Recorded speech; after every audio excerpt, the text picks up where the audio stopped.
Hello guys, welcome back to my channel. In this lecture, we are going to discuss about nature and scope of financial management. Financial management means कि हमें जो भी business में finance है उसको किस तरह से मैनेज करना है, how we have to manage our resources of finance, उसे डिसीज़न लेना कि किस टाइप से हम फाइनेंस को कहाँ इन्वेस्ट करके प्रॉफिट कमा सकते हैं।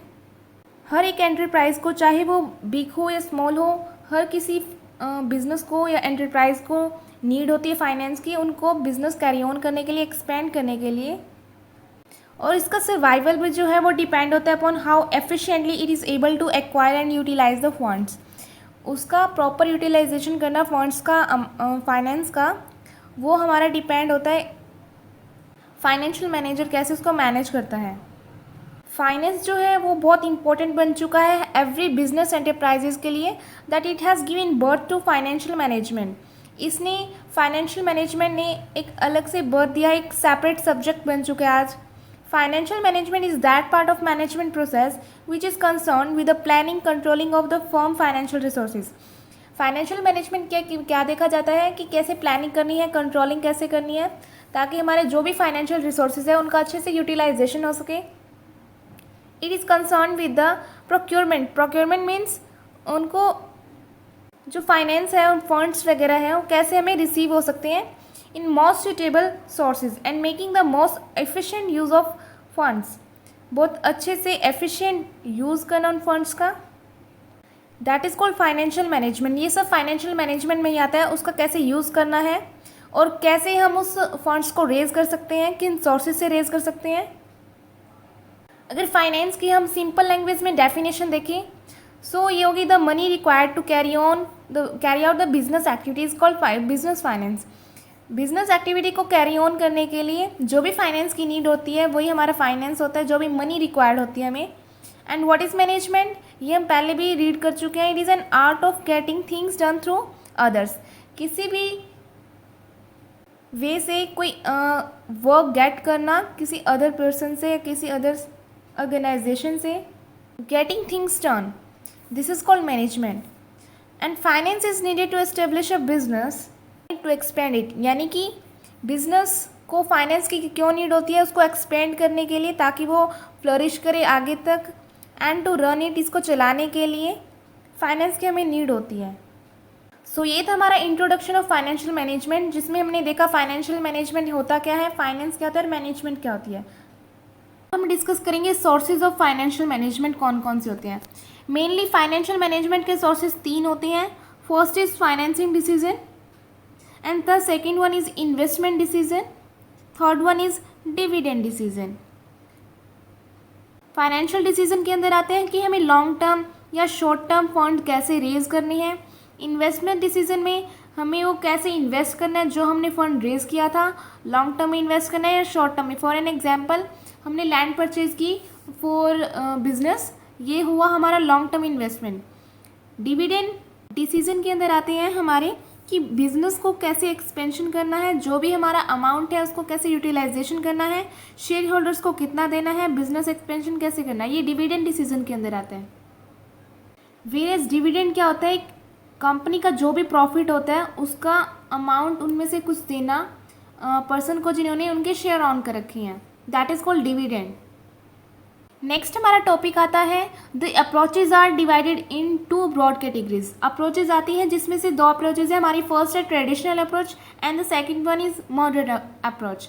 इस लेक्चर में हम ट्रेडिशनल अप्रोच के बारे में डिस्कस करेंगे, इसकी क्या लिमिटेशन होती है and what is the meaning of traditional approach in financial management. Traditional approach यानी कि पहले क्या अप्रोचेज होती थी, पहले क्या मान्यताएं थी फाइनेंस मैनेजमेंट से रिलेटेड। सो मीनिंग देखते हैं। Traditional approach of finance function में क्या होता था, इसमें under this approach the role of financial management, जो भी फाइनेंशियल का मैनेजमेंट होता था वो लिमिटेड होता था कि उसको जस्ट फंड्स को प्रोक्योरमेंट करना यानी कि रिसीव करना in a suitable term. The utilization of fund was considered out of the scope of financial management. इस अप्रोच के अंदर मेनली थ्री थिंग्स का प्रोक्योरमेंट होता था फंड्स का।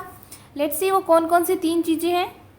First one is institutional source of finance, इनका procurement करना, इनको ये इनका मेन मोटिव यही होता था कि प्रोक्यूरमेंट कैसे कर सकते हैं हम फंड्स को, यानी कि कैसे रिसीव कर सकते हैं, कैसे ले सकते हैं। And the second one is issue of financial instrument. Financial instrument को इश्यू करके, financial instrument means share, dividend, debentures को इश्यू करके, through which funds are raise from capital market. And the third one is legal and accounting relationship between a business and its sources of fund. ये traditional approaches के 3 methods है जिससे हम funds को procurement कर सकते हैं, यानी कि रिसीव कर सकते हैं फंड, फाइनेंशियल इंस्ट्रूमेंट को रेज कर सकते हैं। इंस्टीट्यूशनल सोर्सेज ऑफ फाइनेंस से, इंस्टीट्यूशन से हम लोन वगैरह ले सकते हैं। And the third one is legal and accounting relationship between business and sources of funds. Traditional approaches में क्या होता था, ये एजम्पशंस मानी जाती थी that the duty of the finance manager, जो भी फाइनेंस मैनेजर होता था was only to raise funds from external parties. Finance manager की सिर्फ यही ड्यूटी होती थी कि वो फंड रेज करे एक्सटर्नल पार्टी से, and he was not concern with taking the internal financial decision. Finance manager को कोई भी इंटरनल फाइनेंशियल से रिलेटेड डिसीजन लेने का कोई भी राइट नहीं था। वो जस्ट उसे यही उसकी ड्यूटी होती थी कि वो फंड रेज करे एक्सटर्नल पार्टी से, किसी बाहर की पार्टी से। ही वॉज नॉट रिस्पॉन्सिबल, वो रिस्पॉन्सिबल नहीं है उस फंड्स का कैसे यूज़ किया है, कैसे एफिशिएंट यूज़ करना है। He is only responsible for raising funds. Now let's see limitation क्या है हमारी ट्रेडिशनल अप्रोच की। The traditional approach continue till mid 1950s। It has now been discussed as it suffered from the following limitation. इसकी कुछ limitation है तो discuss करते हैं। फर्स्ट लिमिटेशन है हमारी more emphasise on raising of funds, यानी कि जो ट्रेडिशनल अप्रोच है वो हमारा किसकी तरफ मेन मोटिव रखती है, फंड रेज करने की तरफ। This approach place more emphasise on procurement. Procurement मैंने बताया था कि फंड को कैसे रिसीव कर सकते हैं, कैसे ले सकते हैं एक्सटर्नल सोर्सेज से। And neglects the issue relating to the efficient. Neglects यानी कि हमें जो भी इशू है रिलेटेड, किससे रिलेटेड इशू, कैसे यूटिलाइज करना है फंड्स का, उससे रिलेटेड इशू नहीं चाहिए हमें। जस्ट ट्रेडिशनल अप्रोच में क्या होता था, प्रोक्यूरमेंट, मेन बात हमारी यही है, procurement of funds from external sources.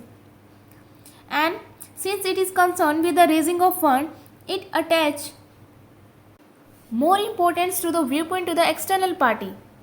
Such as external party कौन सी हो सकती है, बैंकर्स, इन्वेस्टर, फाइनेंशियल इंस्टीट्यूशन जो कि फंड प्रोवाइड करवाते हैं completely, ignores the internal person who make the financial decision.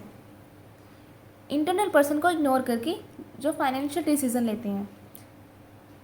Second point is ignores the financial problem of non corporate enterprise. जो ट्रेडिशनल अप्रोच है उसकी ये भी लिमिटेशन है कि वो इग्नोर करती है जो भी फाइनेंशियल रिलेटेड प्रॉब्लम्स होती है नॉन कॉर्पोरेट एंटरप्राइजेस को।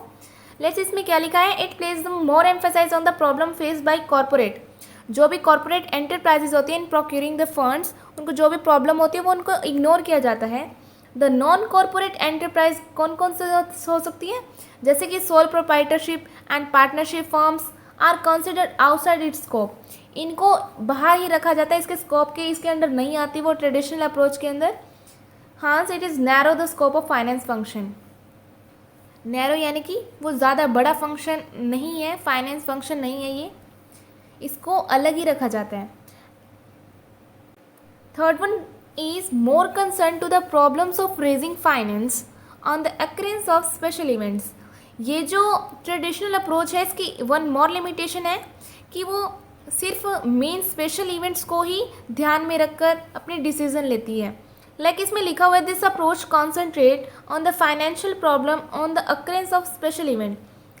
ये जो है फाइनेंशियल प्रॉब्लम की तरफ तभी कॉन्सेंट्रेट करती है जब कुछ अक्कर होता है। क्या चीज़ अक्कर होती है, कुछ special event such as promotion होता है या डिमोशन, अनकॉर्पोरेशन, मर्जर या रीऑर्गेनाइजेशन ऑफ फर्म्स। रीऑर्गेनाइजेशन यानी कि अगर ऑर्गेनाइजेशन दोबारा से रीऑर्गेनाइज हो रही है, या and fails to consider the day to day finance problem of a normal firm. यानी कि जो डेली एक्टिविटीज़ में जो भी फाइनेंस की नीड होती है वो उनको इग्नोर करके वो सिर्फ long term finance related problems को या फिर स्पेशल इवेंट्स में जो फाइनेंस रिलेटेड प्रॉब्लम होती है उन्हीं को ध्यान में रखकर ये डिसीज़न लेती है। ये डे टू डे डिसीज़न जो फाइनेंस की नीड होती है उन पर ध्यान नहीं देती, वो इनको इग्नोर किया जाता है ट्रेडिशनल अप्रोच के अंदर। Fourth one point is special attention on long term financing. जैसे इसमें बताई दिया है, स्पेशल अटेंशन कहाँ दी जाती है, लॉन्ग टर्म फाइनेंस की ओर. This approach gives more emphasis on the problems relating to long term financing and the problems relating to working capital financing are considered outside. जो वर्किंग कैपिटल होगी हमारे day to day activity में, जो भी हमें finance की need है, fund की नीड है, वो उनको आउटसाइड रख के ही इस अप्रोच को फॉलो किया जाता है. हमारी जो ट्रेडिशनल अप्रोच है वो इग्नोर करती है जो भी इश्यूज होते हैं फाइनेंशियल मैनेजमेंट से related, because it only considered about the procurement of raising of funds from outside या external events which can be bankers, investors etcetera. Next lecture में हम मॉडर्न अप्रोच के बारे में डिस्कस करेंगे.